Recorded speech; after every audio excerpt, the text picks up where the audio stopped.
Many of Jesus' parables are simple similes, while some more complicated than others. And Luke records a number of them that are unique to his gospel, and they go against the flow of our expectations and challenge our thinking, our ways of life.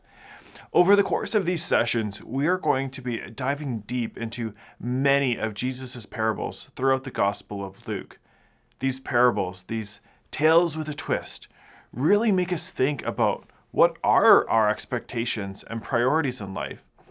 In Luke 12, chapter 12, 13 through 21, we read the parable of the rich fool.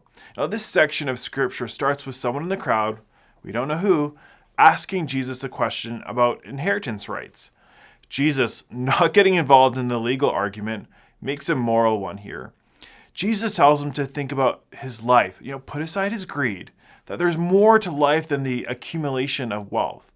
Now, Jesus explains his point with this parable. Here we have a rich man who produced an enormous amount of wealth through his crops, through farming. What was he supposed to do with all the extra crops he produced? Obviously, build bigger barns, tear down the smaller ones, and build larger ones in their place. If he stored the extras in the bigger barns, then he can eat, drink, be merry. Life will be easy, enjoyable, relaxing. What more could he want? In verse 20, we have a shift in the parable. He thinks he has the rest of his life to enjoy, but tonight he dies. What happens then? What happens to everything he stored up? What about you? What if tonight you die? What happens to all your wealth, everything you've stored up, the life that you've worked so hard to obtain, the money, the home, the car, the toys, whatever it may be? Here's the hard truth, the reality of it all. Your possessions, your wealth, they don't come with you when you die. That portfolio that you've worked so hard to build, it'll do you nothing. When you die, you leave your wealth behind, and you simply can't buy your way into heaven. Why is he a rich fool? He's a rich fool because he's placing his security in the things of this world and not of God. He's putting his trust in all the wrong places. If you're devoting yourself to simply the accumulation of wealth, I would encourage you to do a heart check. Check your motives before God. The reality is that as followers of Jesus, we are blessed to bless others. And there is a passage in 2 Corinthians 9 that summarizes this so beautifully. Now, he who supplies seed to the sower and bread for food will also supply and increase your store of seed and will enlarge the harvest of your righteousness. You'll be enriched in every way so that you can be generous on every occasion. And through us, your generosity will result in thanksgiving to God.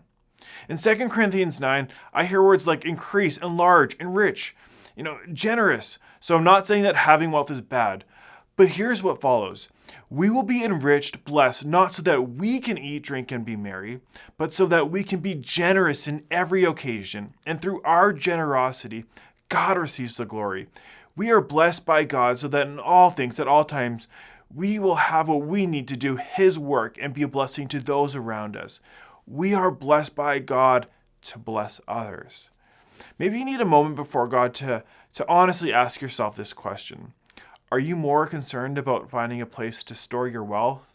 Or are you seeking God, blessing others, and being a part of building his kingdom, which lasts forever? I'm reminded of these words from Matthew 6. Do not lay up for yourselves treasures on earth where moth and rust destroy and where thieves break in and steal, but lay up for yourself treasures in heaven where neither moth nor rust destroys and where thieves do not break in and steal. For where your treasure is, there your heart will be also. Where is your treasure? Are you building up treasures here on earth or in heaven? Are you living a generous life for God and to others?